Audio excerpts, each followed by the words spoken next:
definisi sahabat dan fadilahnya sahabatnya. Fadilahnya sahabat bagaimana dalam riwayat khairul quruni qarni. Sebaik-baiknya kurun adalah kurun saya, kata Rasulullah.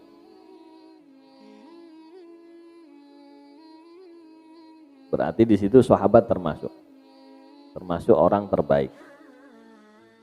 Di hadis yang lain, tuba liman ra'ani aw ra'a man ra'ani. Di hadis yang lain, la tamassun nar musliman. La tamassun naru musliman ra'ani aw ra'a man ra'ani. Neraka enggak bakal menyentuh kepada orang muslim yang melihat saya atau yang melihat kepada orang yang melihat saya. Ini tabi'i. Ada fadilah yang luar biasa. Nah, kemudian ada definisi dari Imam Ibnu Hajar Al-Asqalani. Nah, kalau beliau mengatakan di dalam definisinya, man laqiyan nabi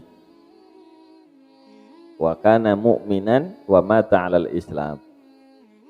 Orang yang bertemu sama Nabi. Kalau tadi dikatakan man ra'a. Ya, man ra'an nabi. Ada yang mendefinisikan orang yang muslim yang melihat Nabi. Kalau dikatakan melihat, nanti ada sahabat yang buta, gak bisa ngelihat Nabi, bukan sahabat dong nanti konsekuensinya.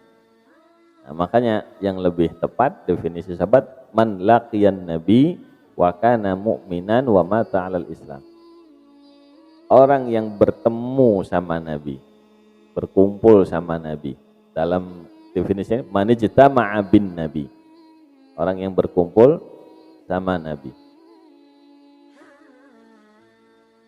Dan meninggalnya dalam keadaan Islam. Nah, sebab ada yang tadinya masuk Islam, bertemu Nabi, hijrah, akhirnya meninggal dalam keadaan murtad. Waliyadzubillah. Ada akhirnya jadi kafir, kekal di neraka. Ya, contohnya siapa? Ubaidillah ibn Jahash. Wa mata 'alal Islam.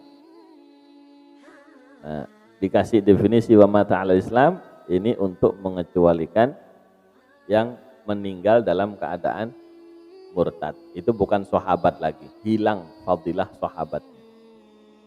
Kok bisa hilang? Iya, ada berdasarkan dalil. Riwayat dan suaminya Abdullah Ubaidillah bin Jahash itu punya istri Sayyidah Ummu Habibah. Ya. Sayyidah Ummu Habibah. Namanya siapa Ummu Habibah? Ummu Habibah ada nama aslinya Romlah. Aisyatun wa Hafsatun wa Romlah. Romlah itu artinya Ummu Habibah. Habibah itu anaknya. Jadi beliau ini hijrah sama suaminya, melahirkan di tempat hijrah di Habasyah. Kemudian suaminya tertarik sama agama Nasrani. Ya. Masuk Nasrani. Stres ada. Suaminya jadi kafir. Wah, enggak halal muslimah sama orang kafir. Terputus hubungan pernikahannya, hidup sendiri. Jadi wah, bingung, ya apa ini? Satu sisi keluarganya di Mekah ngomel gara-gara dia masuk Islam, gara-gara beliau Abu Sufyan, Ummu Romlah binti Abi Sufyan. Abu Sufyan bin Harb pada gembong orang musyrik waktu itu. Keluarganya memusuhi beliau, akhirnya terpaksa hijrah sama suaminya. Suaminya murtad. Tambah stres. Ini apa salah anaknya ini? Ya. Mbahnya kafir, musuhin sama Islam, bapaknya murtad, ibunya janda sendirian. Jadi nggak punya saudara, nggak punya apa. Rasul SAW ada, Masya Allah, melihat situasi yang seperti itu, akhirnya dilamar.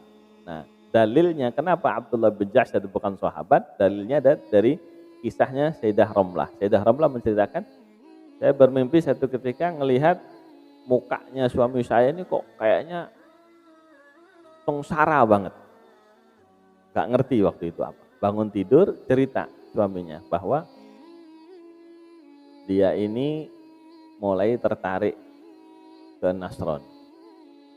Akhirnya masuk Nasrani. Gak lama masuk Islam lagi. Akhirnya Nasrani lagi sampai mati. Jadi murtad. Nah, mimpinya itulah yang menjadi dalil bagi para ulama bahwa kalau sudah murtad ya udah fadilah sahabatnya hilang. Gitu ya. Akhirnya beliau mimpi lagi, bukan ngelihat suaminya, ngelihat dalam mimpi itu beliau dipanggil ya ummul mukminin, dipanggilnya gitu. Pak, aku dipanggil ibunya orang mukmin, Rek. Apa ini isyarahnya, apa ini? Ya, ternyata nggak lama dari situ beliau bangun, datang utusan Raja Najasyi namanya Abrohah, itu diutus untuk menyampaikan lamaran Rasulullah. Jadi dilamar sama Rasulullah, akhirnya jadi istri Rasulullah supaya nggak stres. Ya, karena beliau sahabat alal Islam. Kalau beliau ikut-ikutan suami, ya udah murtad juga oleh itu. Itu dalil bahwa sahabat itu bertemu Nabi dalam keadaan beriman dan meninggalnya dalam keadaan iman. Baik.